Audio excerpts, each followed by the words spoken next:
ఆనాటి పాలకులు ప్రజల మీద ప్రదర్శిస్తున్న అహంకార పూరితమైన వ్యవహారం, మాలాంటి ప్రజాప్రతినిధుల మీద పెడుతున్న అక్రమ కేసులు, సంపత్ కుమార్, కోమటిరెడ్డి వెంకటరెడ్డి గారు లాంటి శాసనసభ్యులను శాసనసభ సభ్యత్వాన్ని రద్దు చేసి వారి కర్కశత్వాన్ని, వారి ప్రజాస్వామ్య వ్యతిరేక విధానాలను బలంగా ప్రజల మీద రుద్దాలని, ఈ ప్రజల మీద ఆధిపత్యం చెలాయించాలని శాశ్వతంగా 4 కోట్ల తెలంగాణ ప్రజలను కట్టు బానిసలుగా మార్చి వారు, వారి కుటుంబము, వారి కొడుకులు, వాళ్ళ మనమన్లు ఈ రాజ్యాన్ని ఏలాలని ప్రయత్నం చేస్తున్నప్పుడు, ఎప్పుడైనా ఏదైనా నిరాశ నిస్పృహలకు లోనైనప్పుడు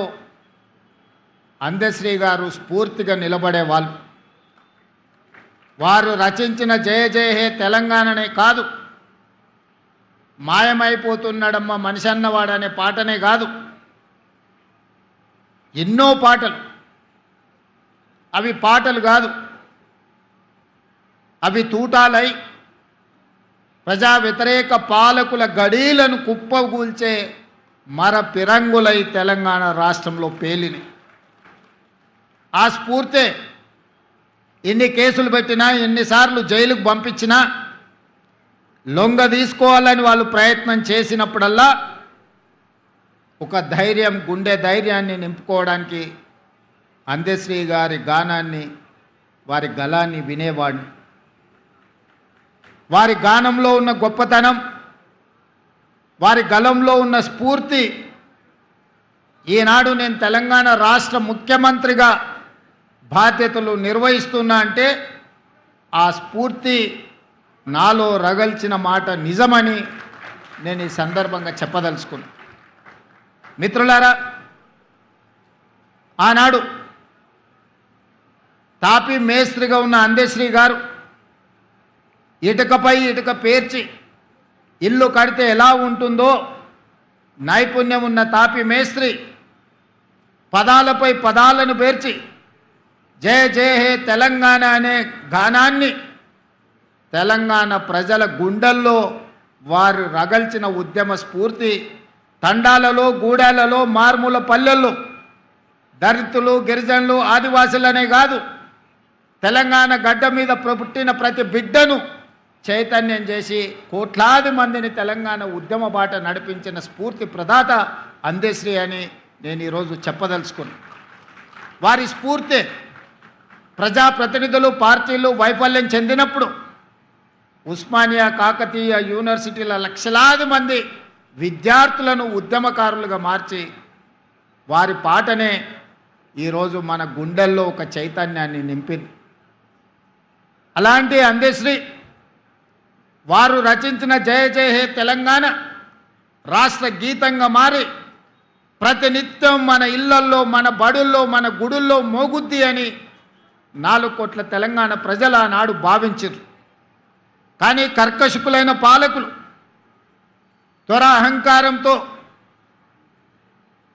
పరిపాలనను అందించే వాళ్ళు అందశ్రీ మాటను, పాటను, గళాన్ని నిర్బంధించాలి, నిర్మూలించాలి అని కుట్రపూరితంగా 10 సంవత్సరాలు ఆ పదాన్నే వినిపించనీయకుండా అందశ్రీ మీద కక్షతోని ప్రజలై పాడుకున్న జయ జయ హే తెలంగాణను కప్పిపుచ్చే ప్రయత్నం చేసిరు.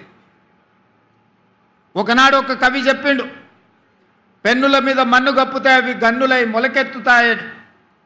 నిర్బంధించాలనుకున్న దొరలు ఆ నిర్బంధం నుంచి తెంచుకున్న సంకళ్ళు ఈనాడు తెలంగాణ రాష్ట్ర గీతంగా ప్రతి బడిలో, ప్రతి గుడిలో, ప్రతి ప్రభుత్వ కార్యాలయంలో ఈరోజు మనం మాట్లాడుకునే పరిస్థితి వచ్చిందంటే తాత్కాలికంగా వాళ్ళు అనుకొని ఉండొచ్చు, సంతోషపడి ఉండొచ్చు, లేకపోతే పైశాచిక ఆనందాన్ని పొంది ఉండొచ్చు. అన్నిటికీ మేమే కారణం, అన్నీ మాకే కావాలి అని కోరుకొని ఉండొచ్చు. కానీ పాటతో పెట్టుకున్నాడు అందశ్రీ గద్దరన్న లాంటి యుద్ధ నౌకలతో పెట్టుకున్నాడు, కాల గర్భంలో కలిసిపోతాడని ఆనాడే చెప్పినాం.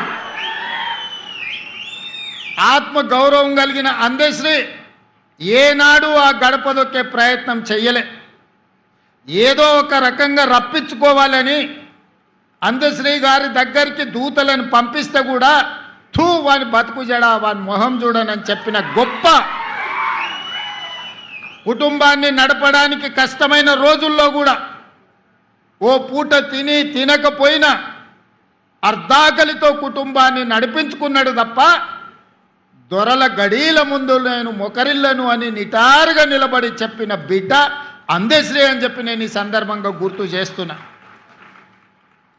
నేను వాడింది 4 కోట్ల తెలంగాణ ప్రజల కోసంగా తప్ప ఈ గడీలలో ప్రజల్ని నిర్బంధించాలనుకునే వాళ్ళ కోసం నేను పాట రాయను, పాట పాడను.